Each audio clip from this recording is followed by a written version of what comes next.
Welcome to Shukla study point. आप सभी का स्वागत है आपके अपने YouTube channel Shukla study point में। मैं शिवम शुक्ला आप सभी दोस्तों का हार्दिक स्वागत करता हूं। दोस्तों आज की वीडियो के अंतर्गत हम बात करेंगे चैप्टर 9 व्याख्या खंड का या 20वां भाग आज की वीडियो के अंतर्गत हम बताने वाले हैं। अर्थात ये 20वां वीडियो होगा व्याख्या खंड का। कहने का तात्पर्य है कि हिंदी साहित्य की क्लास हो रही है, रात 8 बजे से लगातार आपकी क्लास हो रही है। लगातार 20 दिनों से आपकी ये 20वीं क्लास है जिसमें हम हिंदी साहित्य के व्याख्या खंड को डिस्कस कर रहे हैं। उसके अंतर्गत आज मैं 9वें कवि के बारे में बताने जा रहा हूँ जो कि आपके पाठ्यक्रम में क्रमानुसार संकलित थे। इससे पहले 8 कवियों के बारे में हमने आपको विस्तार से बता चुके हैं। अब हम बात करेंगे ऐसे कवि के बारे में जो कि गागर में सागर भरने के लिए फेमस है। कहत नटत रिझत खिजत मिलत खिलजियात भरे भवन में करत है नैन सौ बात, इस प्रकार के दोहे देने वाले। इसी प्रकार से बढ़त बढ़त संपत्ति सलिल मन सरोज बढ़ जाए और घटत घटत सु न फिर घटे और बरु समूल कुम्हिलाए रनित भृंग घंटा बलि झरित दान मधुनीर मंद मंद आवत चले कुंजर कुंज समीर शीस मुकुट कटिकाछनी कर मुरली उर्माल यही बानिक मोमन सदा बसो बिहारी लाल। तो मैं उस बिहारी लाल के बारे में आज की वीडियो के अंतर्गत आपको बताने वाला हूं। बात करेंगे बिहारी लाल के, जो बिहारी रत्नाकर जो कि इनकी एक प्रकार से संपादन किया है इस बिहारी रत्नाकर पुस्तक का, मतलब बिहारी रत्नाकर नाम से संपादन किया है डॉक्टर जो है जगन्नाथ दास रत्नाकर ने बिहारी रत्नाकर नाम से एक पुस्तक छापी है। उस पुस्तक में बिहारी के द्वारा लिखित 713 से लगभग 725 दोहों का संकलन किया गया है। उसी पुस्तक से प्रारंभ के 10 दोहे आपके पाठ्यक्रम में संकलित किए गए। कितने दोहे? तो प्रारंभ के 10 दोहे जो है आपके पाठ्यक्रम में संकलित किए गए हैं। उन्हीं 10 दोहों की व्याख्या आपके जो है समक्ष प्रस्तुत करने का प्रयास रहेगा। वैसे आज की वीडियो में मैं देखूंगा जहां तक हो सकेगा मैं आपको बताऊंगा, क्योंकि आज मेरे पास समय बहुत ज़्यादा कम है। ठीक है, तो इस समय जो है आपको पता ही होगा कि जो है आप सभी लोगों ने भी जाना होगा कि जो है आज के 3-4 दिन पहले जो है पुत्र रत्न की प्राप्ति भाई साहब को ही थी हमारे बड़े वाले, तो उसी को लेकर के बहुत ज़्यादा एक प्रकार से टाइम उसमें मिल नहीं पा रहा। तो इसलिए मैं सोच रहा हूँ कि जो है थोड़ा सा ही आपको पढ़ा दिया जाए ताकि आपका एक प्रकार से कोर्स जो है वो छूट ना सके। तो बीए प्रथम सेमेस्टर अर्थात बीए फर्स्ट ईयर के बारे में चर्चा होनी। हिंदी साहित्य नवीन शिक्षा नीति के अनुसार आपका जो सिलेबस है उसके अनुसार बात करूँगा। सभी विश्वविद्यालयों के लिए सेम सिलेबस है, इसी से आएगा। तो आप परेशान मत होइए कि हमारा यूनिवर्सिटी ये है। आप कोई भी यूनिवर्सिटी से हो यही आपको पढ़ना पड़ेगा। आइए बात कर लेते हैं बिहारी रत्नाकर से, जो कि प्रारंभ के 10 दोहे हैं उनकी व्याख्या हम कैसे कर सकते हैं। बिहारी के संदर्भ में एक दोहा भी प्रचलित है, बहुत ज्यादा प्रचलित है। कि क्या प्रचलित है बिहारी के संदर्भ में कि सतसैया के दोहरे, मतलब बिहारी सतसई जो इनकी रचना है, बिहारी की एकमात्र रचना है बिहारी सतसई, उसी से बिहारी जो है फेमस हुए हैं। ये बात ध्यान रखेंगे, बिहारी के रचनाओं में बिहारी के दोहों में जो है बहुत ज़्यादा चीज़ें होती है। एक बार जो है इनके बारे में कहा जाता है कि जो है मतलब कि जैसे हमने क्या बताया था कि सतसैया के दोहरे, सतसैया मतलब बिहारी सतसई के दोहों के बारे में बताया जा रहा है कि सतसैया के दोहरे जो नावक के तीर, मतलब वो एक प्रकार से नावक के तीर की भांति है। किस प्रकार से? जो नावक के तीर और देखन में छोटे लगे घाव कर गंभीर, जिस प्रकार से नावक का तीर जो होता है देखने में छोटा होता है लेकिन तीर मतलब घाव बहुत ज़्यादा देता है, उसी प्रकार से बिहारी रत्नाकर मतलब जो बिहारी सतसई है उसमें जो दोहे संकलित हैं उसकी जो प्रत्येक दोहे हैं बहुत लंबे लंबे उसकी मतलब एक प्रकार से बात की जाए व्याख्या होती है। मतलब गागर में सागर भरने का एक प्रकार से कार्य किया, मतलब बहुत कम जो है शब्दों के माध्यम से बहुत ज़्यादा चीज़ें बयां करने का प्रयास इन्होंने किया है बिहारी ने। बिहारी के संदर्भ में कहा जाता है शाहजहाँ के पुत्र जो है एक प्रकार से शाहजहाँ के पुत्र जब हुआ था उन्हीं के जन्मोत्सव पर अनेक नरेश एकत्रित हुए थे। वे सभी इनकी कविता पर जो है मंत्रमुग्ध हो गए थे और इसी जो है इनकी वार्षिक वृत्ति बांधी थी कि हाँ इनको इतना दिया जाएगा। अपनी वृत्ति लेने के लिए 1662 ईस्वी की बात है। ये जयपुर के महाराजा एक जयसिंह है, जयपुर के महाराजा जयसिंह थे उस समय के, उनके पास जो है उसी वृत्ति को लेने के लिए गए थे। कब वृत्ति बांधी गई थी? तो शाहजहाँ के पुत्र का जब जन्मोत्सव था उसी समय सभी नरेश इकट्ठा हुए थे। उसी समय जो थे वो महाराजा जयसिंह भी वहाँ पर गए थे, तो वहीं पर उन्होंने उनकी वार्षिक वृत्ति बांधी थी। उसी वृत्ति को लेने के लिए मतलब पैसा लेने के लिए वह जयपुर के यहाँ मतलब 1662 ईस्वी में जयपुर गए थे। कौन? बिहारी लाल। तो बिहारी लाल जब जयपुर गए तो वहाँ पर उन्होंने देखा वो एक प्रकार से उनकी नई नई शादी हुई थी, तो उसी में अपनी पत्नी के साथ जो थे मतलब महारानी थे उन्हीं के साथ जो है व्यस्त थे और उसी में लिप्त हो गए थे। उनको मोह माया एक प्रकार से बहुत ज़्यादा जकड़ चुकी थी। लगातार वो एक प्रकार से स्त्री के एक प्रकार से जो है उन्हीं के पास रहते थे, मतलब राजपाट सब भूल गए थे। वो केवल और केवल सारी चीज़ें उसी में भिड़े रहते थे और वही सारी चीज़ें किया करते थे, मतलब कि जो एक प्रकार से माया मोह की चीज़ें हैं। तो ऐसे में पूरा राजकाज उनका क्या हो गया, बिगड़ गया। और जब राजकाज सब बिगड़ गया मेरे भाई, तो होगा क्या, जनता एक प्रकार से त्राहिमाम करने लगी। और उसी समय बिहारी लाल जो होते हैं महाराजा जयसिंह के पास पहुंच जाते हैं। नई नई शादी हुई थी जयसिंह की, और जयसिंह जैसे दरबार में आते हैं तो उन्होंने क्या कहा, उन्होंने एक दोहा लिखा, मतलब दरबार में आए नहीं, उन्होंने एक दोहा लिखा उनके लिए, महाराज के लिए, और कहा कि इसको जाकर के भिजवा दो। और दोहा कौन सा था कि नहीं पराग नहीं मधुर मधु नहीं विकास इहि काल, अवली कली ही सौ बंधे आगे कौन हवाल। कहें कि नहीं पराग नहीं मधुर मधु नहीं विकास इहि काल, कि अभी तो जो है जिस स्त्री से आपकी शादी हुई वो 16 वर्षीय कन्या है, और नहीं परागु नहीं मधुर मधु नहीं विकासी ही काल, मतलब वो तो एक प्रकार से वो कन्या जो है कली की भांति, अभी वो पुष्पित भी नहीं, मतलब पुष्प नहीं हुई है, मतलब अभी वो पूर्ण रूप से जो है अपने जो है युवा अवस्था को प्राप्त नहीं हुई है। और अब आपका ये हाल है, अली कली हो ही सौ बंधे आगे कौन हवाल, कि आप जो है भंवरों की भांति कलियों में ही प्रकार से फंस गए, अभी तो पुष्प होना बाकी है। कहने का मतलब ये है कि जो भंवरे होते हैं वो जो है कलियों पर बैठ गए, तो कलियों पर ही उसका रस, उनको फूलों की पता नहीं कि फूल क्या है, और वो कलियों का ही रस चूस रहे हैं। अब कहने का मतलब यहाँ पर ये है कि बिहारी लाल कहते हैं राजा से कि नहीं पराग नहीं मधुर मधु नहीं विकास ही काल, कि हे राजन, इस जो है प्रकार से इस काल में आपके कोई विकास नहीं हो रहा है। और इसका तात्पर्य एक प्रकार से ये भी है कि अभी जिस स्त्री से आप जो है इतना ज़्यादा प्रेम कर रहे हो उसका तो पूरा विकास भी नहीं हुआ है, और अभी 16 वर्षीय कन्या में ही आप इतने मोहित हो गए, इतने लीन हो गए कि आप उसी में फंस पड़े हो। तो आगे जब जो है इसकी युवा अवस्था आएगी, जब इस पे ये अपने चरम पर होगी, तब आपका क्या हाल होगा। इस प्रकार से बिहारी लाल ने जो राजा जयसिंह थे उनको समझाया कि नहीं पराग नहीं मधुर मद इह विका, मतलब नहीं पराग नहीं मधुर मद नहीं विकास इहि काल, अली कली ही सो बंधे आगे कौन हवाल, कि अभी से जो है भंवरे की भांति आप कलियों से पर मड़ाने लगे, तो जब पुष्प का नंबर आएगा, जब फूलों को सूंघने की बारी आएगी, तो आपका क्या हाल होगा। इस प्रकार से बिहारी ने मात्र एक दोहा लिखा, और उसको सुनने के बाद में महाराजा जयसिंह थे वो जो है एक प्रकार से अपने राजपाट की ओर एक प्रकार से नए तरीके से उन्मुख होते हैं, और इनको स्वर्ण मुद्राएं भी देते हैं। वो तो बिहारी एक प्रकार से बात की जाए तो रसिक कवि हैं, परंतु इनकी रसिकता नागरता से उत्प्रोत है। इनका संबंध सामंती युग से था, जिसमें वैभव प्रदर्शन की लालसा ने सभी मानवीय वृत्तियों को विभूत कर लिया था। बिहारी ने अपने काव्य में बात की जाए तो इसी लालसा का जो है इसी लालसा की भावदर्शना इनमें देखने को मिलती है। ये विनोदी भी थे, यही कारण है कि इनकी सच्चाई में भाव गंभीर के साथ साथ हास्य रस के छींटे भी मिल जाते हैं। ठीक, ये बात ध्यान रखेंगे। तो इनकी कई रचनाएं से प्रेम निरूपण करते हैं ये, उसमें कहते हैं कि यद्यपि सुंदर सुधर पुण्य सगुन्यो दीपक देह तव प्रकाश करे तितो और भारिये जितय स्नेह, या फिर प्रेम निरूपण करते हुए एक दोहा इनका प्रचलित है कि या अनुरागी चित्त की गति समझे नहीं कोई, ज्यों ज्यों बूढ़े श्याम रंग त्यों त्यों उज्ज्वल हो। ये आप प्रकार से आपके दोहा भी आपके पाठ्यक्रम में शायद संकलित होगा। ठीक, तो ये चीज़ें हैं जो कि हमने आपको आपके सामने रखी। तो कई बातें हैं जो कि इनके संदर्भ में कही थी। बिहारी के श्रृंगार को लेकर के कई दोहे हैं, जैसे कि कर समेट कच भुज उलटी और खाए शीस पट टारी, काको मन बांध्यो नहीं ये जूरो बंधनिहारी। ये भी एक प्रकार से इनका दोहा है जो कि बिहारी के श्रृंगार का द्योतक है। इसी प्रकार से इनका एक दोहा और है जो कि बिहारी ने नायिका के अंग प्रत्यंगों का अलग अलग वर्णन किया है। बीड़ी, नयन, नासिका, चिबुक, मतलब डिठौना, मुख, कटी, जंघा, एड़ी, पगतल, इन सभी का वर्णन बिहारी सस्सई जो है खूब धड़ल्ले के साथ करते हैं। इनकी हर दोहों में आप देखेंगे कि जो है स्त्री के अंगों का खूब वर्णन इन्होंने किया है। तो सौंदर्यांकन में कहीं कहीं पर तन छवि का पूर्ण बिंब अंकित करने में बिहारी को अद्भुत सफलता मिली है। ऐसा ही एक चित्र जो है इनके दोहों में मिलता है, जैसे कि ये मतलब एक प्रकार से जब इनके दोहों की व्याख्या आप अभी बताने लगेंगे तो एक प्रकार से कुछ ऐसे शब्द आएंगे जो को कहना उचित ना होगा। तो ये भी होता है बिहारी में, कभी कभी मतलब एक प्रकार से बहुत ज़्यादा जो है एक प्रकार से अंगों का चित्रण कर देते हैं, जो कि जिन अंगों का प्रयोग मतलब एक प्रकार से जो है समाज के सामने जिनको एक प्रकार से थोड़ा हीन भावना से देखा था, उन अंगों का भी एक प्रकार धड़ल्ले के साथ इन्होंने बताया उसके बारे में बिहारी लाल ने। जैसे कि एक जो है दोहा इनका है कि छीने पटमय झिल मिली, छीने पटमय झिल मिली और झलकती ओप अपार, सुरतर की मन सिंधु में लसती सपल्लव डार।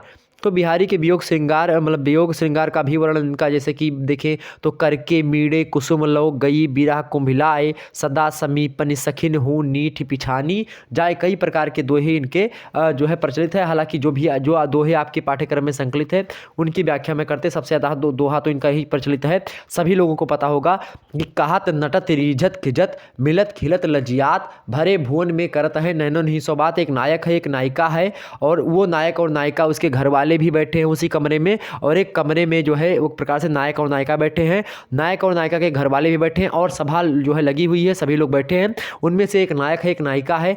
नायक जो होता है नायिका को देखता है तो क्या कहता है, उसकी आंखों के माध्यम से कुछ बातें कहता है नायिका के संदर्भ में, एक कहत। उसके बाद में जब ये कहता है तो नायिका क्या होती है, नट जाती है, मतलब कि वो एक प्रकार से नायिका जो होती है वो एक प्रकार थोड़ा सा गुस्सा करती है इस बात पर, नटत मतलब नट जाती है। उसके बाद में फिर वो मनाने का कार्य करता है, उसी इशारों में जो नायक होता है रिझत, तब वो मनाने का जो है कार्य करता है, रिझत खिजत, जब वो रिझाने का प्रयास करता है तो खिंच जाती है, मतलब थोड़ा सा एक प्रकार से प्रसन्नित हो जाती है, प्रफुल्लित हो जाती है। मिलत खिलत लज्जाती, इस प्रकार से उसी एक प्रकार से जो है फिर जो है आँखों से आके मिलाते हैं, फिर जो है दोनों लोग आपस में क्या करते हैं, हंसते हैं, मतलब देख देख करके। उसके बाद में फिर लज्जा से सर को झुका लेते हैं, इस प्रकार से नायक नायिका करते हैं। क्या कहाँ पर, भरे भुवन में करते हैं। भरे भवन मतलब कि एक प्रकार से जो कमरा है, जो भवन है, जो घर है वो भरा हुआ है पूरा, और उसी में नयनों के माध्यम से 100 से अधिक बातें कर लेते हैं। कौन, एक प्रकार से नायक और नायिका, जो कि बिहारी ने इसको बताने का प्रयास किया है बड़ी मार्मिकता के साथ। अब इनके जो है दोहे की व्याख्या हम समझते हैं। तो या अनुरागी चित्त की गत समझे नहीं कोई, जो जो बूढ़े श्याम रंग मतलब कि त्यों त्यों उज्जवल हो। आइए बात कर लेते हैं पहला दोहा इनके संदर्भ में बिहारी लाल का। तो अभी तक जो दोहे हमने बताई तो इनकी ऊपरी बातें थी जो बिहारी लाल के संदर्भ में थी, जो कि हमने आपको बताना जरूरी समझा। हो सकता है बिहारी लाल संबंधित प्रश्न पूछ लिया जाए तो आप आसानी से उसकी व्याख्या कर सकते हैं। सबसे पहले बता दूं यहाँ पर बिहारी रत्नाकर जो कि एक प्रकार से पुस्तक का नाम है, उसी पुस्तक का जो है संपादक कौन है, जगन्नाथ दास रत्नाकर। संपादक और लेखक में बहुत अंतर होता है। लेखक हैं इसके कौन, बिहारी लाल। इस दोहे को लिखा किसने, बिहारी लाल ने, लेकिन इसका संपादन किसने, संपादन माने इसको इकट्ठा कर जो है करके जो है एक पुस्तक जो है संपादित करी है, संपादन करवाया पुस्तक का, वो है कौन, जगन्नाथ दास रत्नाकर, मतलब इनके दोहे को। और उसी पुस्तक से जो कि बिहारी रत्नाकर पुस्तक है, उस दोहे मतलब उस पुस्तक के जो है प्रारंभ के जो 10 दोहे हैं वो यही आपके पाठ्यक्रम में संकलित हैं। उनमें से मैं आपकी पहले दोहे की व्याख्या करने जा रहा हूँ आपके सामने। ये दोहा आपके समक्ष प्रस्तुत है, बहुत ही मार्मिक दोहा है, बहुत ही अच्छा दोहा है। तो आप लोग वीडियो को इसकी मत करिएगा। जितने भी लोग देख रहे हो फटाफट से वीडियो को लाइक कर दीजिए और वीडियो को शेयर कर दीजिए सभी दोस्तों के पास। अपने समस्त दोस्त हमारे साथ जितने भी लोग देख रहे हैं फटाफट से वीडियो को लाइक और शेयर करिएगा, बहुत ही मजा आ रहा होगा आप लोगों को पढ़ने में। यहाँ पर देखिए पहला दोहा है कि मेरी भव बाधा हरो राधा नागरी सोए, और जातन की झाई परे श्याम हरित दुति होए। इसके कई अर्थ हैं, इसके भाव अर्थ भी हैं, अभी मैं इसको समझाने का प्रयास करता हूँ। सबसे पहले मैं बता दूं भव बाधा का मतलब यहाँ पर होता है, भव बाधा माने होता है कि सांसारिक बाधाएं, दुख, दरिद्र, ये सब जो होते हैं इसी को भव बाधा कहा गया है। नागरी माने होता है मेरे प्यारे दोस्तों चतुर। नागर माने क्या होता है, चतुर। सोई मतलब होता है वही, ठीक है। और झाई मतलब होता है परछाई, झलक या फिर ध्यान। परे मतलब होता है पढ़ते ही। श्याम मतलब होता है श्याम वर्ण, एक मतलब यहाँ पर श्याम वर्ण से, दूसरा मतलब है श्री कृष्ण से, और तीसरा मतलब होता है कलमस, एक प्रकार से जो सांसारिक जीवन में होता है कलमस। और अगला है क्या, हरित दूती माने होता है हरित आभा, या फिर एक प्रकार से हरित दूती का मतलब होता है प्रसन्न होना। तो दो मतलब है यहाँ पर, तो इसी दो मतलब के हम जो है समझते हैं। इसीलिए तो मेरी भव बाधा हरो राधा नागरी सोए, पहला अर्थ इसका ये है। सबसे पहले आप इसकी जो है प्रसंग लिखेंगे। प्रसंग में क्या लिखेंगे, संदर्भ सबसे पहले इसका होता है संदर्भ में आप क्या लिखोगे मेरे भाई, संदर्भ में आप सीधे सीधे लिखोगे कि प्रस्तुत दोहा जगन्नाथ दास रत्नाकर द्वारा संपादित बिहारी रत्नाकर से उद्धृत है, जिसके रचयिता बिहारी लाल है। ठीक, इतना लिखेंगे।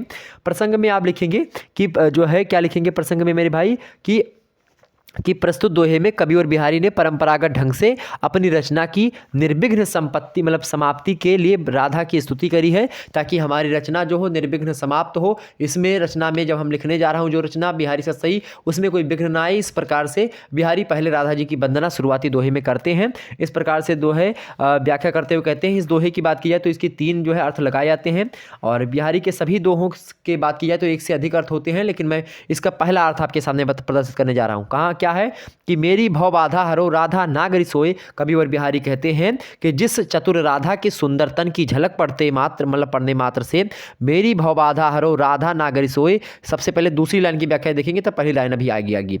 जा तन की झाई परे श्याम हरित दुति होए। बिहारी लाल कहते हैं कि जिस चतुर राधा के सुंदर तन की झलक पढ़ने मात्र से जो श्याम वर्ण होता है, जो श्याम वर्ण होता है वो क्या हो जाता है, श्याम वर्ण वाले जो कृष्ण भगवान हैं, श्याम कलर के हैं, वो कृष्ण भगवान हरित आभा से युक्त हो जाते हैं, अर्थात हरे भरे हो जाते हैं। मैं उस राधा की वंदना करता हूँ जिस राधा की एक झलक पढ़ने से मतलब राधा जी को जा तन की झाई, झानी मैंने परछाई, किसकी, तन की, किसके तन की, राधा के तन की परछाई, अर्थात जो आंखों से से भगवान श्री कृष्ण जो होते हैं राधा जी को जब देखते हैं तो राधा मतलब उससे पहले भगवान श्री कृष्ण मुरझाए हुए होते हैं एक प्रकार से, मतलब एक प्रकार से जो श्याम जो कलर होता है भगवान श्री कृष्ण का, और जब उस पर राधा की परछाई पड़ती है तो राधा की परछाई पड़ने से जो भगवान श्री कृष्ण का मुखड़ा होता है जो कि श्याम कलर का है, वो मुखड़ा कैसे हो जाता है, हरा भरा हो जाता है, हरित आभा से युक्त हो जाता है, अर्थात प्रसन्नचित हो जाते हैं भगवान श्री कृष्ण। ये यहाँ पर अर्थ लगा सकते हैं मेरे प्यारे दोस्तों। अर्थात बिहारी लाल कहते हैं कि जिस चतुर राधा के सुंदर तन की झलक पड़ने मात्र से श्याम वर्ण वाले श्री कृष्ण हरित आभा से युक्त हो जाते हैं, वही राधा मेरे सांसारिक मेरी भव बाधा हरो, भव बाधा माने सांसारिक बाधाएं जितनी हैं दुख को हरण करें।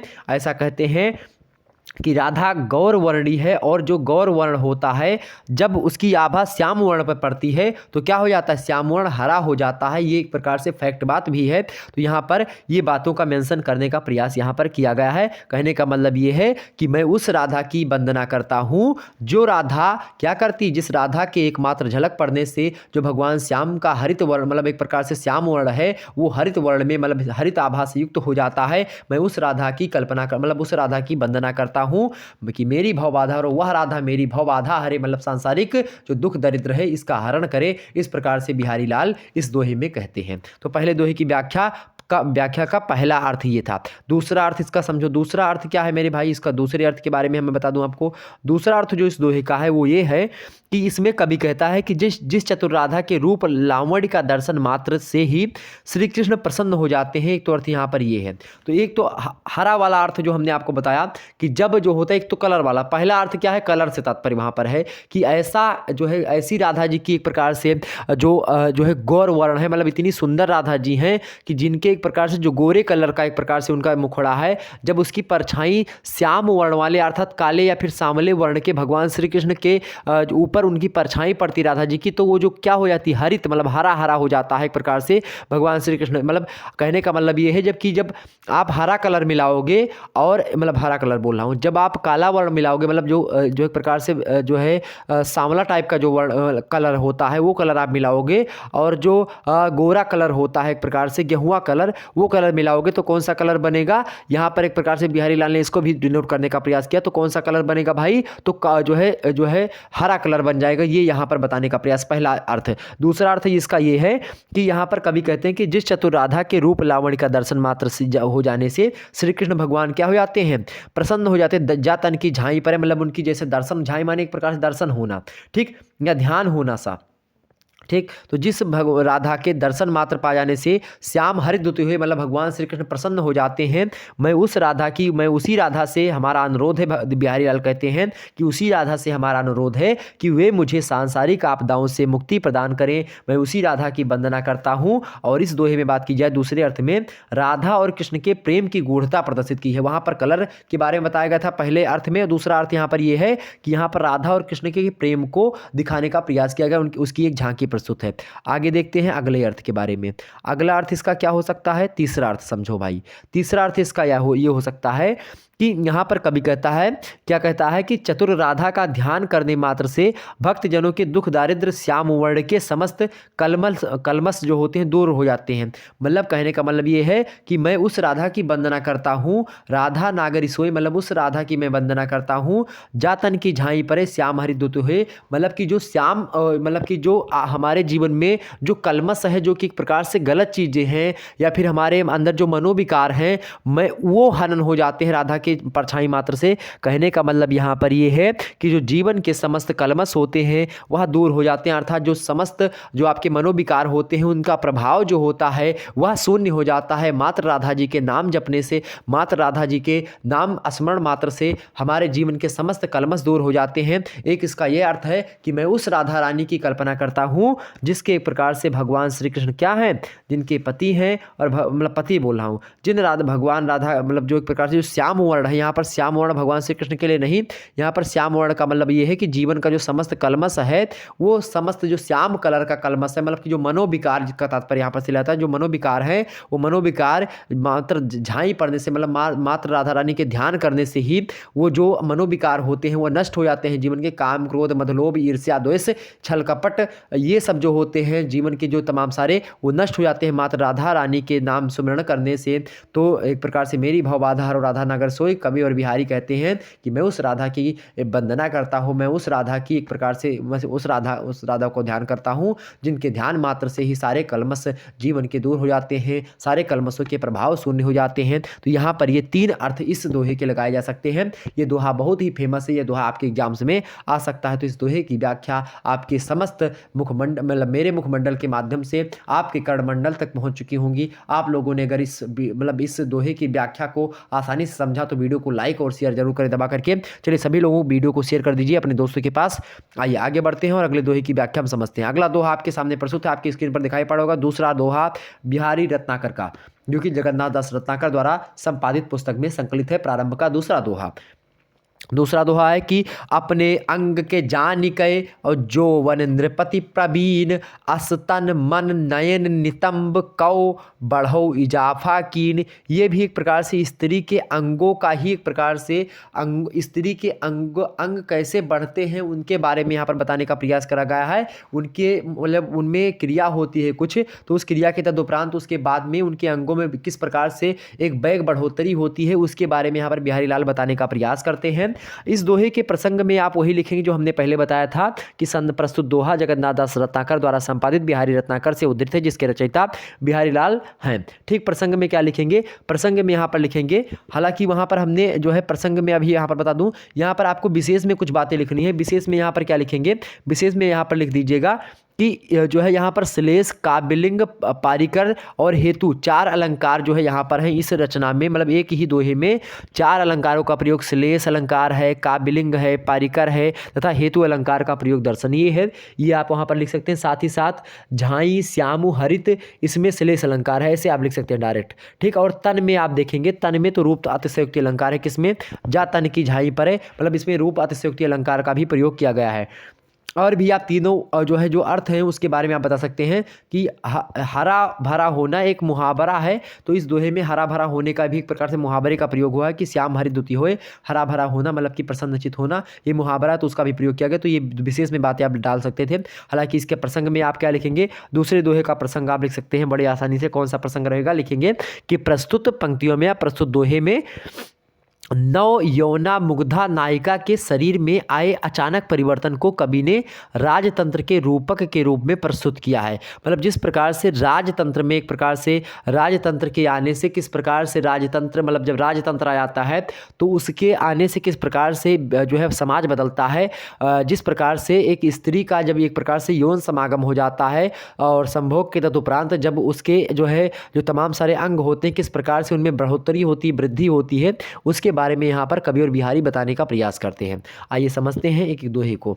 ठीक, तो यहाँ पर सबसे पहले व्याख्या में देखेंगे, अपने अंग क जान निकय जोबन नृपति प्रवीण और अस्तन मन नयन नितंब को बढ़ो इजाफा कीन। कहने का मतलब यहाँ पर ये है कि कवि कहता है कि यौवन रूपी परम प्रवीण राजा है। क्या? यौवन रूपी परम प्रवीण राजा है, अपने अंग के जान के जोबन नृपत प्रवीण। जोबन नृपत प्रवीण माने होता है कि एक प्रवीण राजा है जो कि क्या है? यौवन रूपी परम प्रवीण राजा है, जो कि क्या है? राजा है और युवती रूपी शरीर है। क्या है? युवती रूपी शरीर। एक नायिका जो है उसका रूप मतलब शरीर का रूप एक प्रकार से नायिका है, और परम प्रवीण जो है वो राजा है, यौवन रूपी राजा है। और राजा जो है वह शरीर में एक प्रकार से जब प्रवेश करता है उसके या फिर उसके शरीर का एक प्रकार से क्या करता है? यौन समागम स्थापित करता है। तो जिस प्रकार से जो है स्त्री के अंगों में परिवर्तन होता है उसको यहाँ पर बताने का प्रयास किया गया है कि जब जो है कवि कहता है, बिहारी लाल कहते हैं कि यौवन रूपी परम प्रवीण राजा ने युवती के शरीर रूपी राज्य पर क्या कर लिया है? अधिकार कर लिया है, अपने अंग के जान के। मतलब अपने अंग को जान करके मतलब वो समझ लिया है कि ये सारा का सारा क्या है? मेरा है। जब जो परम प्रवीण राजा है वो यौवन अपने आप को मतलब यौवन से तुलना करेगा। यौवन मतलब एक प्रकार से जवानी जिसको कहते हैं, तो वो राजा है, तो जवानी राजा है। और जो स्त्री है वो एक प्रकार से उसको क्या एक युवती की भांति बताया गया है, जो कि एक प्रकार से क्या है? शरीर को। तो शरीर और क्या है? युवती है। और आगे कहते हैं कि उस पर जो है राज्य पर क्या कर लिया है? परम प्रवीण राजा ने युवती के रूपी मतलब युवती के शरीर रूपी राज्य पर, युवती के शरीर रूपी राज्य मतलब कन्या का शरीर रूपी जो राज्य है उस पर अपना अधिकार कर लिया है राजा ने। और अधिकार करने के बाद में उसके शरीर के अंगों को अपना अधीनस्थ जो है प्रकार से जान करके मतलब कि ये हमारा ही है, अपने अंग को जानकर जोबन नृपत प्रवीण, जो जोबन नृपत प्रवीण है वो क्या करता है, वो एक प्रकार से इसके बाद में उसको जब अपने अधीनस्थ जान लेता है सबकी उन्नति कर देता है। मतलब कि वो जानता है कि सारे का सारा अंग मेरा है, मतलब सारा का सारा राज्य मेरा है, और अपने राज्य में अपने हिसाब से बढ़ोतरी करने का प्रयास करता है। अब कहने का मतलब यहाँ पर यह है कि जब जो है स्त्री पुरुष का जब समागम होता है उसके बाद में स्त्रियों के अंगों में एक प्रकार से बढ़ोतरी होती है। ये इन बातों की पुष्टि यहाँ पर कवि और बिहारी कहते हैं। हम इसको एक प्रकार से उतना ज़्यादा व्याख्यात करके अगर बताने का प्रयास किया जाएगा तो एक प्रकार से ज़्यादा भद्दा लगने का प्रयास यहाँ पर हो जाएगा। यहाँ पर कहने का मतलब ये ज़्यादा भद्दा भी नहीं, लेकिन हाँ उतना ज़्यादा इंपॉर्टेंट भी नहीं है जितना मैं बताने का प्रयास अभी जो है करने का प्रयास कर रहा था। हालांकि वो नहीं बताने का प्रयास है, लेकिन फिर भी आप समझें यहाँ पर कि जब क्या हो जाता है कि जो है जब राज्य पर अधिकार प्राप्त कर लेने के बाद में अपने मतलब शरीर के अंगों को अपना अधीनस्थ जान लेता है और सबकी उन्नति कर देता है। मतलब कि यौन गम जब हो जाता है उसके बाद में नायिका के स्तन में, उसके मन में, उसके नयन अर्थात आंखों में, नितंबों में क्या हो जाती है, बड़ी इजाफा मतलब बड़ा इजाफा दी मतलब कि बहुत अधिक बढ़ोतरी हो जाती है। नितंबों में भारी वृद्धि हो जाती है। किसमें स्तन में, मन में, नेत्र में और इन सभी में नितंबों में जो है वृद्धि हो जाती है। इस प्रकार से यहाँ पर कवि और बिहारी कहने का प्रयास करते हैं। आगे देखते हैं अगला जो है दोहा। अगला दोहा क्या है भाई, तीसरा नंबर दोहा। तो यहाँ पर क्या है, यहाँ पर इसके विशेष में आप क्या बातें लिखेंगे, इसके विशेष में आप बातें लिखेंगे कि यहाँ पर रूपक और तुल्यता मतलब तुल्य योग्यता, रूपक और तुल्य योग्यता दोनों अलंकारों का सुंदर प्रयोग यहाँ पर किया गया। तो रूपक अलंकार भी है और तुल्य योग्यता अलंकार है। दोहा छंद का प्रयोग है। भाषा इसकी कैसी है, तो भाषा ब्रज है। मुग्धा नायिका को यहाँ पर मुग्धा नौवयः कामः रतो वामा मृदु क्रुधि कहा गया है। ठीक, यहाँ पर मुग्धा एक प्रकार से मुग्ध नायिका को यहाँ पर मुग्धा मतलब कि जो है मुग्धा नौवया कामः रतो वामा मृदु क्रुधि कहा गया है। ये एक प्रकार से संस्कृत की चीज़ें हैं। तो यहाँ पर ये चीज़ अगर ना लिखना चाहे तो कोई दिक्कत नहीं है। यहाँ पर इसको ज़्यादा जो है एक प्रकार से आप मत लिखिएगा, कोई दिक्कत की बात नहीं। यहाँ पर आप देखेंगे कि इस दोहे में लिखेंगे कि क्योंकि राजा जो है अपने पंक्षियों अर्थात अधीनस्थों की पदोन्नति अवश्य करता है, जो भी उसके जो है एक प्रकार से साथ में होते हैं, फिर राजा के अंडर में जो चीज़ें होती हैं उनकी बढ़ोतरी करता है, तो उसके बारे में यहाँ पर बताने का प्रयास किया गया है। तो ये चीज़ें आप यहाँ पर लिख सकते हैं। ठीक, जैसे कि अब राजा जो चाहता है मतलब यौवन रूपी जो प्रवीण है यहाँ पर दान दंड इत्यादि ये सब जो होता है राजा करता है। इसी प्रकार से मतलब तुलना करी गई दो चीज़ों के यहाँ पर। ठीक, तो ये चीज़ें हैं यहाँ पर। ठीक, अब इसके बारे में यहाँ पर जो है क्या बताया गया है, इन पंक्तियों में बात की विशेष में कहा गया है कि इस दोहे में नायक का स्वागत वचन माना गया है। ठीक, तो ये चीज़ें यहाँ पर हो गई। आगे देखते हैं अगले जो है दोहे की व्याख्या। बिहारी के दोहों को समझना बहुत एक प्रकार से जब अच्छा माइंडसेट होगा तभी आप समझ पाओगे। 2-3 बार वीडियो को देखिए सब खुद ही समझ में आ जाएगा।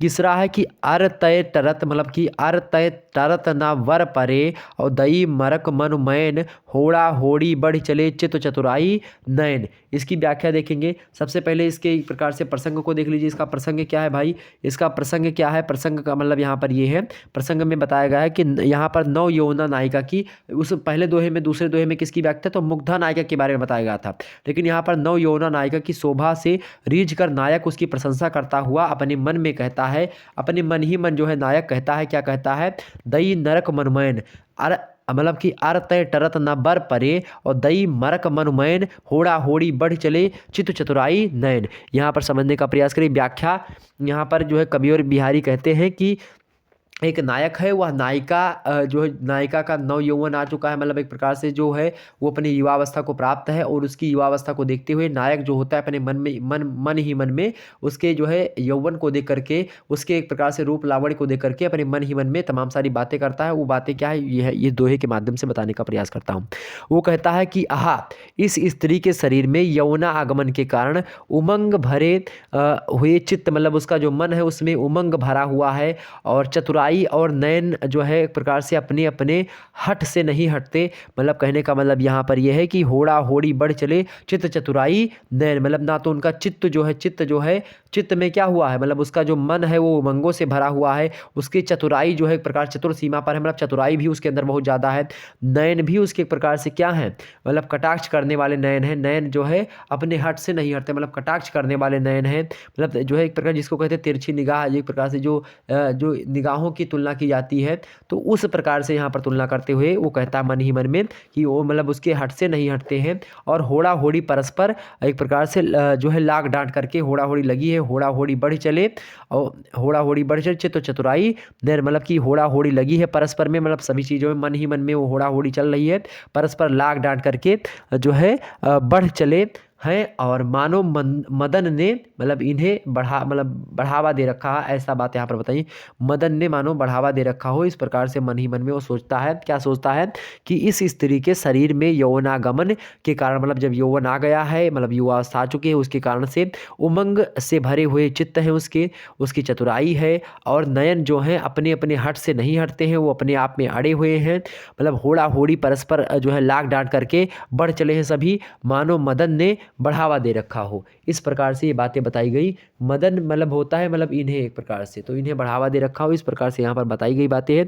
विशेष में यहाँ पर आप लिखेंगे कि वया संधि प्राप्त मुग्धा नायिका का चित्रण किया गया है, हेतु तो प्रेक्षा अलंकार का भी प्रयोग इन पंक्तियों में किया गया है। ठीक, तो ये दो बातें यहाँ पर आपकी इंपॉर्टेंट है। और भी यहाँ पर बातें बता सकते हैं, जैसे कि मैथिल कोकिल जो है विद्यापति भी कुछ ऐसी बात जो है स्त्रियों के सब मुग्धा नायिका का प्रयोग करके कहते हैं। क्या कहते हैं कि सैसो यौवन दुह मिल गेल और सवनक पथ दुह लोचन सेल और वचनक चातुर लहु लहु हास और धरनीय चांद कवल परगास।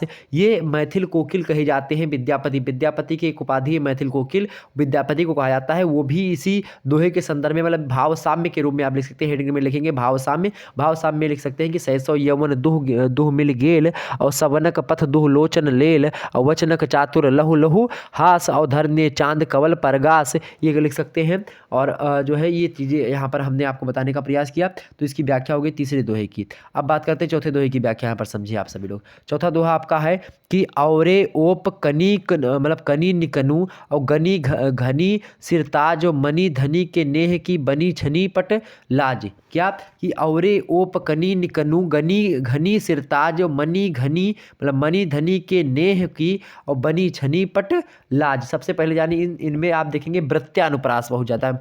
वृत्त्यानुप्रास मतलब एक प्रकार से जो नाव वर्ण है यहाँ पर ननी धनी बनी छनी घनी टनी और कनी बहुत ज़्यादा एक प्रकार से है। तो यहाँ पर वृत्त्यानुप्रास मतलब कि यहाँ पर व्यंजन वर्णों की जो आवृत्ति है वो घूम घूम करके जो है एक ही वर्णों की आवृत्ति खूब हो रही है धड़ल्ले के साथ।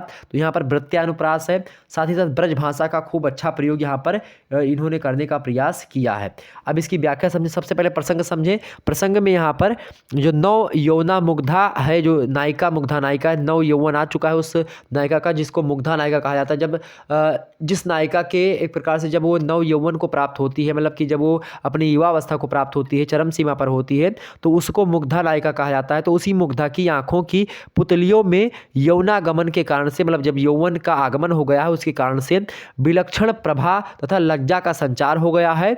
उनकी प्रशंसा सखी अपने हृदय में उत्साह बढ़ाने के लिए मतलब अपने हृदय में ही उसके जो है जो रूप लावण्य है उसके बारे में अपने हृदय में ही सोच रही है और कहती है क्या कि औरे ओप कनी निकनू और गनी घनी सिर ताज और मनी धनी के नेह की बनी छनी पर मतलब पटलाज। कहने का मतलब यहाँ पर यह है कि नव यौवना मुग्धा नायिका की आंखों में उत्पन्न जो कांति है, अनुराग की जो चमक है, उसकी ओर संकेत करते हुए ओप माने होता है प्रभा, ओप माने क्या होता है प्रभा, कनी निकनु माने होता है आंखों की पुतली, कनी निकनु माने क्या होता है आंखों की पुतली, गनी माने होता है मेरे प्यारे दोस्तों गिनी गई, मतलब क्या गिनी गई है। ठीक, सिरताज माने होता है सरताज, शिरोमणि या श्रेष्ठ जिसको कहा जाता है उसी का मतलब होता है सिरताज। ठीक, मणि माने होता है मणि जिसको आप कहते हैं, धनी माने होता है प्रभु स्वामी पति। ठीक, ये भी हो सकता है। छनी माने होता है कि छन गई। ठीक, छनी माने क्या होता है छिपी हुई या छनी हुई, मतलब छिपी हुई कह सकते हैं। ठीक, यहाँ पर अब इसकी व्याख्या समझें तो नव यौवना जो मुग्धा नायिका है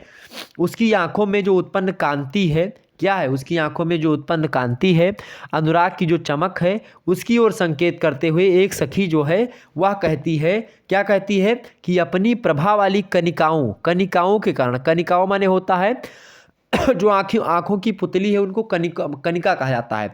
तो वहाँ पर कहती है स्त्री, क्या कहती है जो आँखों की पुतलियों हैं मतलब कनिकाओं के कारण से, अर्थात आँखों की जो पुतलियाँ हैं उनमें कुछ और ही प्रभाव मतलब प्रीति के कारण उनकी मतलब जो औरे ओपे कनिकनु, मतलब कहने का मतलब ये अपनी प्रभा वाली कनिकाओं के कारण, अर्थात आँखों की पुतलियों में कुछ और ही प्रभा अर्थात प्रीत के कारण तू अनेकों में मतलब कि गनी घनी सिरताज, मतलब अनेकों में, सा पत्नियों में मतलब सभी पत्नियों में, कहने का मतलब यह है सभी लोगों में या सभी पत्नियों में, सिरोमणि हो मतलब सिरताज हो, घनी मतलब घनी माने क्या होता है, घनी माने हमको आपको बताया था कि एक प्रकार से जो है सिरताज हो तुम अपनी पत्नियों में, सभी पत्नियों में क्या हो, सिरताज हो तुम। तो कहने का मतलब यहाँ पर यह है कि जो है तुम सभी पत्नियों में क्या हो, सर्वश्रेष्ठ हो, सिरताज हो, शिरोमणि हो, शिरोमणि में गिनी जाती हो या मानी जाती हो, सर्वश्रेष्ठ पत्नी मानी जाती हो।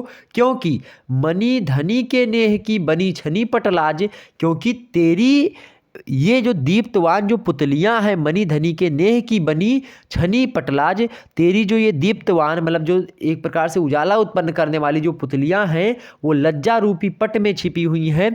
छनी पटलाज मतलब पटलाज माने लज्जा रूपी पट में क्या हुई है, छिपी हुई हैं, अर्थात लिपटी हुई हैं। क्या कनिकाएं जो हैं, जो तुम्हारी आंखें हैं वो एक प्रकार से लिपटी हुई हैं तेरे पति के स्नेह की, जो पति के स्नेह को तेरी और आकर्षित करती हैं।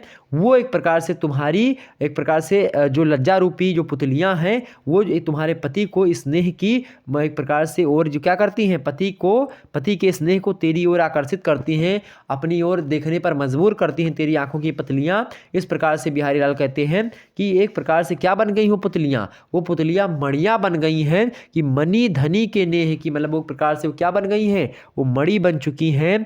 धनी मतलब पति की, एक प्रकार से जो कि आपके पति को आकर्षित करने वाली हैं, जो पुतली है वो तुम्हारी मणि के समान प्रतीत होती है। इस प्रकार से बिहारी लाल ने इसकी व्याख्या करी है।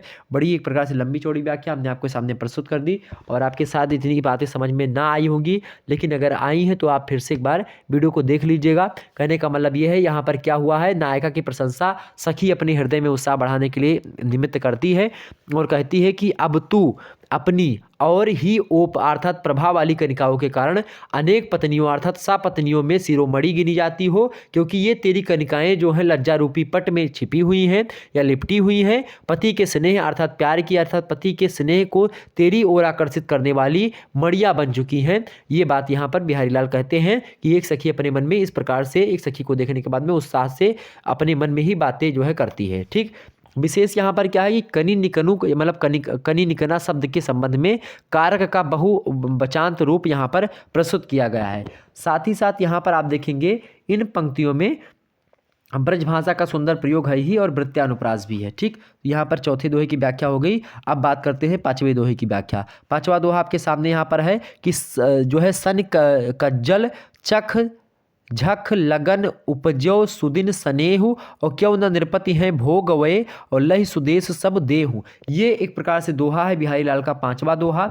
इसकी व्याख्या अगर मैं बताऊं, सबसे पहले प्रसंग इसकी समझिए। प्रसंग में यहाँ पर कहा गया है कि किसी सुअवसर पर जो है इसमें क्या हुआ है, कोई सुअवसर आया है, उसी पर नायिका ने अपनी आंखों में काजल लगाया हुआ है। क्या कोई सुअवसर आया हुआ है, उस पर एक नायिका है, एक स्त्री है, वह अपने आंखों में क्या लगाई हुई है, काजल लगाई हुई है और उसके काजल से युक्त नयनों को करके नायक के हृदय में प्रेम उत्पन्न हो जाता है। और नायक की ऐसी स्थिति को देख करके जो सखी है वह नायिका को नायक के प्रति प्रेम के लिए बड़ी चतुराई से ज्योतिष सिद्धांत के माध्यम से प्रेरित करती है। क्या कहती है कि सनिक जल चख झख लगन उपजो सुदिन स्नेह स्नेह और क्यों ना नृपति है भोग अवय और लही सुदेश सब देहु।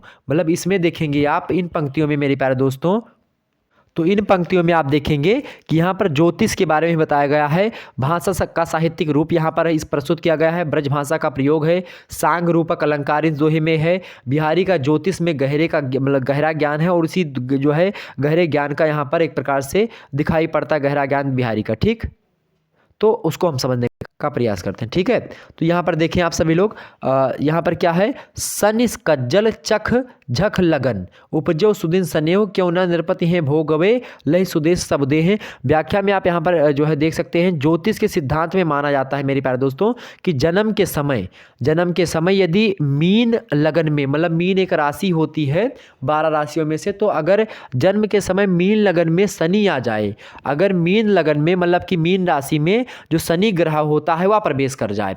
कहने का मतलब है ज्योतिष का सिद्धांत है कि जब कोई बच्चे का जन्म हो या किसी का जन्म हो रहा होता है तो उसमें अगर मीन लगन है, मतलब कि जो मीन राशि है उस राशि में अगर शनि ग्रह जो होता है वह प्रवेश कर जाता है तो जन्म लेने वाले जो बालक होता है उसका राजयोग होता है। राजयोग मतलब होता है कि बहुत ज़्यादा उसके पास धन संपदा होगी। तो मीन राशि में अगर शनि प्रवेश कर जाता है, जन्म के समय बच्चे के मीन राशि में अगर शनि प्रवेश कर जाता है, ध्यान से सुनिएगा, पंडित से पूछिएगा कभी इसके बारे में तो बताएंगे आपको। तो मीन लगन में मतलब मीन राशि में जब शनि ग्रह जो होता है वह प्रवेश कर जाता है मेरे प्यारे दोस्तों, जो राशियां होती हैं वो 12 होती हैं। मीन और कर्क, वृष, सिंह, कन्या, तुला, वृश्चिक, ये सब राशियां जो होती हैं, ये सब जो राशियां होती मेरे प्यारे दोस्तों ये 12 होती हैं टोटल। और जो ग्रह होते हैं वो 9 होते हैं। अब ये ग्रह जो होते हैं वो राशियों में क्या होते हैं, प्रवेश क्या करते हैं। तो इसी को लेकर के एक ज्योतिष सिद्धांत में बताया गया कि जब मीन लगन होती है उसमें जब कोई बच्चा पैदा हो रहा होता है और तब उसी समय मीन राशि में जो शनि ग्रह है वह प्रवेश कर जाता है तो उस समय जब बच्चा जन्म ले लेता है तो उस बालक का राजयोग होता है। कहने का मतलब यहाँ पर यह है कि शनि का जल चख झक लगन उपजो सुदिन स्नेह, उपजो सुदिन स्नेह और क्यों न नृपति है भोगवे लहि सुदेश सब देहु। इस प्रकार से यहाँ पर जो है बिहारी ने बताने का प्रयास किया है। अब आगे समझे इसकी व्याख्या क्या है, कहने का मतलब इसका पूरा अर्थ है। तो ये हमने आपको जो है ज्योतिष का ज्ञान पहले बता दिया। अब इसकी व्याख्या समझोगे। सखी कहती है, सखी क्या कहती है कि जब तेरे नेत्र रूपी मीन लगन में जब शनि का जल चख झख लगन उपजो सुदिन स्नेहु, मतलब जब तेरे नेत्र रूपी मीन लगन में काजल रूपी जो शनि होता है, चूंकि मीन जो होती है मछली को कहा जाता है, तो मीन एक प्रकार से जो है मछली की जो सुंदरता होती है वो आंखों से तुलना की गई यहाँ पर। मतलब कि जब तेरे नेत्र रूपी जो मीन लगन है, मतलब नेत्र की तुलना यहाँ पर मीन लगन से की गई, मीन राशि से की गई है, उसमें काजल रूपी, काजल जो होता है काला होता है और शनि जो होते हैं वो भी काले काले होते हैं।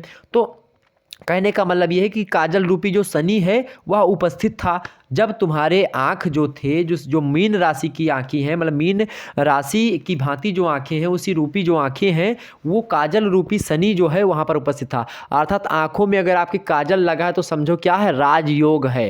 कहने का मतलब बहुत ज़्यादा सुंदर लगती हैं आँखें जब उसमें काजल लग जाते हैं। यहाँ पर बिहारी लाल इसकी व्याख्या करते हुए कहते हैं कि जब तेरे नेत्र में या नेत्र रूपी मीन लगन में काजल रूपी शनि उपस्थित था, अर्थात जब तूने काजल लगा रखा था उसी को देख करके, जब तूने काजल लगा रखा था तो उसी को देख करके जो नायक था उसी समय नायक ने तुझे देखा, जब तुमने काजल लगा रखा था उसके हृदय में स्नेह उत्पन्न होगा। क्या उत्पन्न होगा, स्नेह अर्थात प्रेम उत्पन्न हो गया। तो अब स्नेह रूपी बालक सब देह रूपी सुदेश अर्थात देह रूपी सुदेश का सार्वभौमिक राज्य पाकर क्यों ना राजा बनकर उस पर राज्य करे, अर्थात क्यों ना तुझ पर अपना पूर्ण अधिकार जमाए में। मतलब कि जब तुमने जो है अपनी आंखों में काजल लगा रखा था उसी समय तुमको जो वो नायक है वो देखता है, और जब भाई तुम्हारी आंखों को देखा तो तुम सुंदर लगी। कहने का मतलब ये है, तो इसीलिए वह नायक जो होगा है वह अब तुम पर पूर्ण अधिकार अपना प्रदर्शित करना चाह रहा है, मतलब कि तुमसे शादी करना चाहता है। तो कहने का मतलब यहाँ पर ये है, तो क्यों ना वो तुम पर शादी करना चाहेगा, क्योंकि जब तुम जो है उससे मिली थी और जब उसने तुमको देखा था तो तुम्हारी आंखों में जो है काजल लगा हुआ था, तो इसीलिए अब वो तुमसे शादी करना चाहता है, मतलब कि तुम्हारे पर फिदा हो चुका है। तो ये यहाँ पर बिहारी लाल कहने का प्रयास करते हैं। अर्थात उस बच्चे का, यहाँ पर बिहारी लाल का एक दूसरा अर्थ है कि आखिरकार उस बच्चे का भविष्य उज्जवल क्यों ना हो जिस बच्चे का जन्म जो हो मीन राशि में हुआ हो और उसी समय शनि ग्रह जो है वो मीन राशि में प्रवेश हो गया हो, तो उसका राजयोग क्यों ना होगा, उसका राजयोग ही होगा, उसके पास धन संपदा अपार होगी। ये बात यहाँ पर बिहारी लाल अपने ज्योतिष शास्त्र के माध्यम से कहने का प्रयास करते हैं। तो यहाँ पर इतनी चीज़ें हमने बता दी। तो ये पांचवें दोहे की व्याख्या हो गई। तो यहाँ तक जो है आपकी व्याख्या संपन्न होती है। अब हम मिलेंगे नेक्स्ट वीडियो में और उसमें आपको और व्याख्या बताने का प्रयास करेंगे। मेरे प्यारे दोस्तों, आपको बता दूं जो है आगे अब हम व्याख्या समझेंगे। अब 5 दोहे इनके और बचे हुए हैं। छठवां दोहा है इनका, कौन सा मैं पढ़ दे रहा हूँ, आप सुनिएगा उसका। छठवां दोहा है, सललिक है नटसाल सी और क्यों हूँ निकसत ना ही मनमथ नेजा, मतलब नेजा नोक की, मतलब नोक सी खुभी खुभी जिय माँ ही। मतलब आपके एग्जाम से भले ही ये दोहे ना पूछे जाएँ, लेकिन आपको जानकारी बहुत ज़्यादा हो जाएगी। तो इसलिए वीडियो को जरूर लाइक और शेयर कर, जितने भी लोग देख रहे हैं फटाफट से वीडियो को लाइक कर दीजिए और कमेंट में बातचीत करना। अगर आप लोग कल से करेंगे तो मैं बिल्कुल सभी को ब्लॉक कर दूंगा, ये बात आप ध्यान रखेंगे।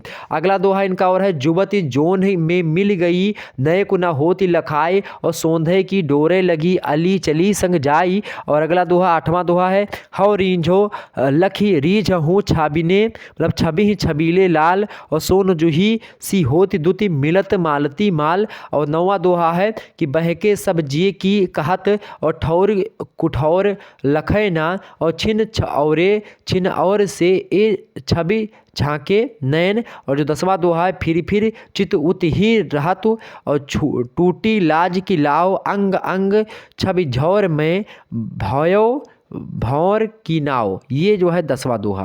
तो ये 10 दोहे मतलब 5 दोहे और हैं जिनकी व्याख्या कल की वीडियो में आपके सामने कल रात 8 बजे क्लास होगी, उसमें आप लोग देखिएगा। इकोनॉमिक्स का एक प्रकार से आप लोग सभी लोग कहते थे कि इकोनॉमिक्स की क्लास सर जी नहीं करवा रहे हो, इकोनॉमिक्स की क्लास कल रात के 9 बजे से हुई थी। उस वीडियो को अगर आपने नहीं देखा तो उसको जा करके फटाफट से आप सभी लोग देख लीजिए, और वीडियो को लाइक उसको भी कर दीजिएगा और शेयर कर दीजिएगा सभी लोगों के पास, ठीक। तो ये आपकी व्याख्या संपन्न होती है। अब फिर मिलेंगे हम नेक्स्ट वीडियो में, तब तक के लिए आज आप लोगों ने जो हमारे साथ नए जुड़ रहे हैं बच्चे, उनको बता दूं कि आज आप लोगों ने बिहारी रत्नाकर के 5 दोहों को समझा। पहला दोहा कौन सा था, मेरी भवबाधा हरो राधा नगर सोई, जातन की झाई परे श्याम हरि दुति हो, इसको बता दिया। दूसरा दोहा है, अपने अंग के जान के जोबन निरपत प्रवीण, और अस्तन मन नयन नितंब को बाढ़ो इजाफा कीन, दूसरा दोहा। तीसरा दोहा है, अरे तय टरत ना बर परे, और दई मरक मनुमैन होड़ा होड़ी बढ़ चले चित चतुराई नयन, ये तीसरा दोहा। चौथा दोहा बिहारी रत्नाकर का, औरे ओप कनी निकनु गनी घनी सिरताज, मनी धनी के नेह की बनी छनी पर, मतलब पट लाज। और 5वां दोहा अभी हमने बताया आपको, सन का जल चख झख लगन उपजो सुदिन सनेहु, और कियो न नृपति हैं भोगवे, और लहि सुदेश सब देहु। इस प्रकार से व्याख्या आपको अभी तक नहीं पढ़ी होगी आप लोगों ने, आप लोगों के कॉलेज में शायद ना पढ़ाया जा रहा हो, इसीलिए हमने आपके सामने व्याख्या खंड को पहले पढ़ाने का प्रयास किया। अगर आपने व्याख्या खंड हर एक कवि के बारे में जान लिया तो आपको एग्जाम से अगर उस कवि के बारे में प्रश्न आ जाता है तो आप बड़ी ही आसानी से, अगर उस कवि के बारे में पढ़े हैं तो आप लिख सकते हैं, बना करके भी उत्तर लिख सकते हैं, तो आपको नंबर मिलने के चांसेस बढ़ जाते हैं। तो आप सभी लोग वीडियो को लाइक और शेयर करिए, और फिर मिले हम नेक्स्ट वीडियो में। Good night all of you, धन्यवाद आप सभी का। आज रात 9 बजे से अभी कोई क्लास नहीं है, तो आप सभी लोग एक प्रकार से इसी वीडियो को देख करके अपने आप को संतुष्ट करें। अब कल से और की आपकी क्लासेस होंगी, कल आप रात 8 बजे से इसके आगे क्लास होगी हिंदी साहित्य की। ओके, चलिए फिर मिलते हैं नेक्स्ट वीडियो, तब तक के लिए जय हिंद जय भारत, धन्यवाद आप सभी का।